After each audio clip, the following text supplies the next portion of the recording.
fun of me, whatever it is. And then we have the, hold on. It's okay. Life's okay. You're going to be okay.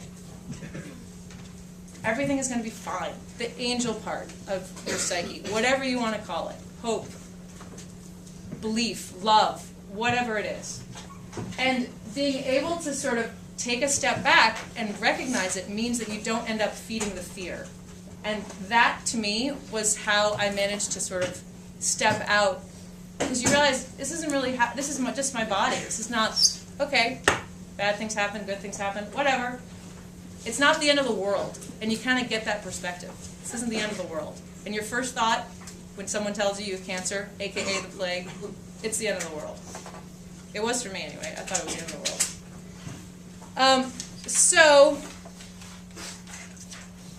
I guess I want to leave some time for questions. I just want to, oh, right. I should tell you what happened. I'm sorry. Okay, so internal dialogue, we talked about that. Yes, so peace. The whole notion is, if you can recognize when your brain is trying to screw you over and being like, hey, you're going to die, you can be like, no, I'm not. I'm going to be fine. And even if I'm not going to be fine, I can choose what I can do in this moment so I can be fine. Because as I said, we're all going to die. The question is, what are you going to do in the meantime? And if you can take that step and realize, oh, you're totally free to do whatever you want. What do you have to be afraid of? Some voice in your head telling you that things aren't going to work?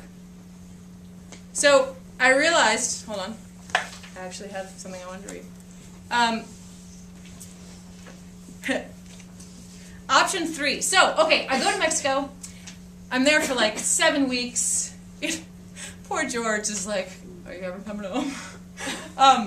I go back. I'm back up here for Christmas. I go back down to Mexico because I was in pain and I didn't know what was going on.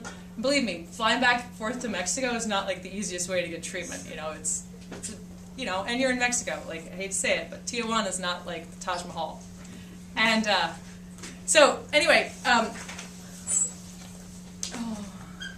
so I get back to the States and I have another scan, and it's just a disaster. There's cancer everywhere. It's ridiculous.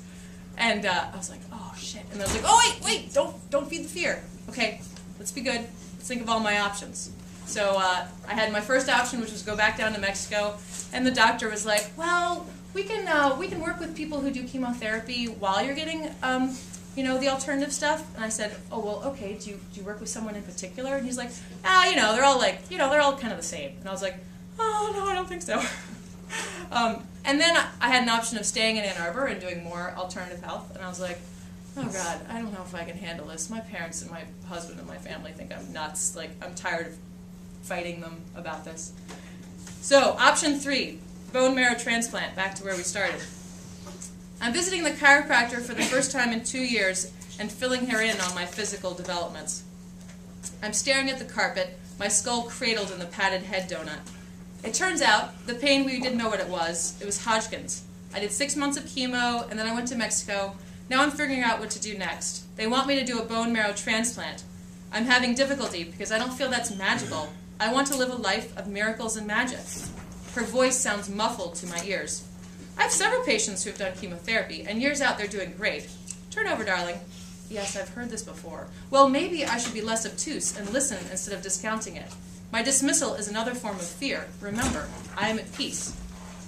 Who was just speaking? The angel? Right? You guys got that? Yes. I am at peace. I say that to myself. I look at the ceiling as she jerks my feet toward her to measure my alignment. She speaks as she pulls my ankles. The arguments that natural things are the only way to go make me so mad. This is coming from a woman who does muscle testing. Perhaps yes, in an ideal world. I said that in my head, right? Perhaps yes, in an ideal world we could have the body repair itself, and that would be great. But these days that's impossible. We live in a toxic environment. There's no way you can remain clean enough to allow the body to do what it needs to be able to do. Therefore, it's important to use all of the resources available.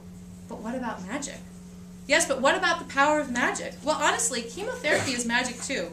We don't know how any medicine really works. It all comes down to molecular vibrations, which if any of you have taken quantum physics, it totally does, and it's unbelievably fascinating.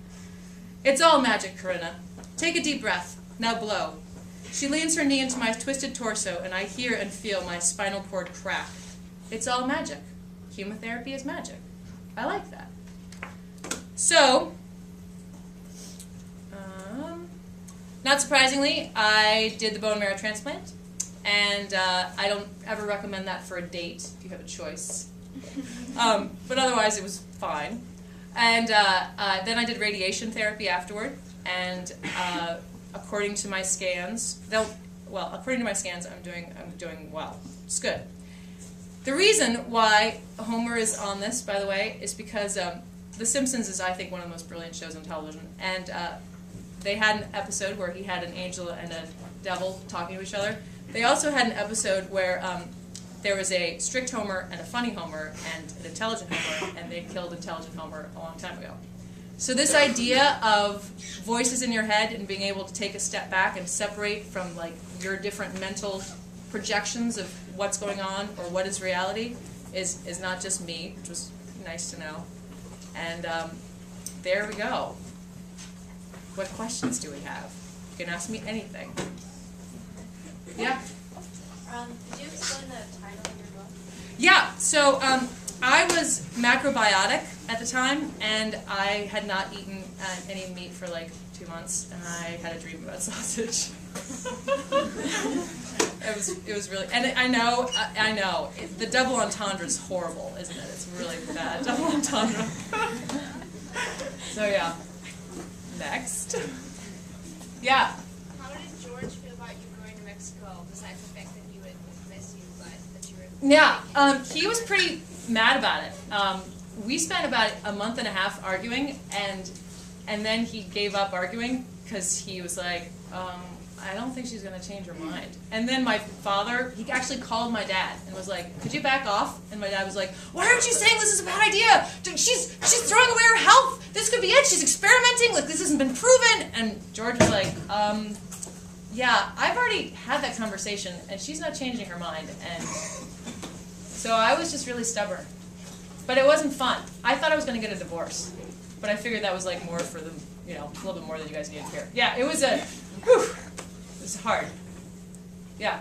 After like all said and done, are you still like atheist, or do you still like have some beliefs? No, in other things? I'm totally not. Isn't that funny? No, I don't know if, I think Buddhist would probably be the close. I don't know, labels, whatever. I think all of us are God, and that if you treat everyone like you are part of them and they are part of you, then that's the way life will, I think that's the way forward. And no, I totally, it really, because yes, I'd grown up and I was like, oh, it's so cool to like think the Bible's stupid, or I mean, that's how I'd grown up, and then I was like, wait, no, there's got to be more than life in this, and there is, and I truly believe that, and especially if you can think like to choose the path of like hope and love, like what is God but then hope and love. So does that answer? Yeah.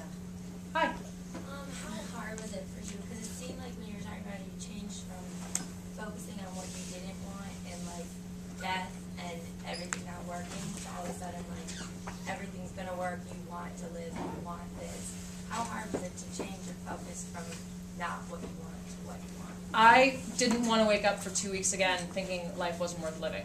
That was pretty horrible. That was like rock bottom. I don't know. I think there's some term in alcoholics where it's like you reach, the end of your rope. I'd reached the end of my rope, and I was like, and to be honest, it's like everyone around you is telling you that they love you and they support you and that you're going to be fine, and you are like, I'm all alone. The world sucks. Like, I don't want to live like that. Like, life is short, and so that's what always pulled me out of it, was that, okay, if I feed this, I'm going to end up there, and I don't freaking want to end up there.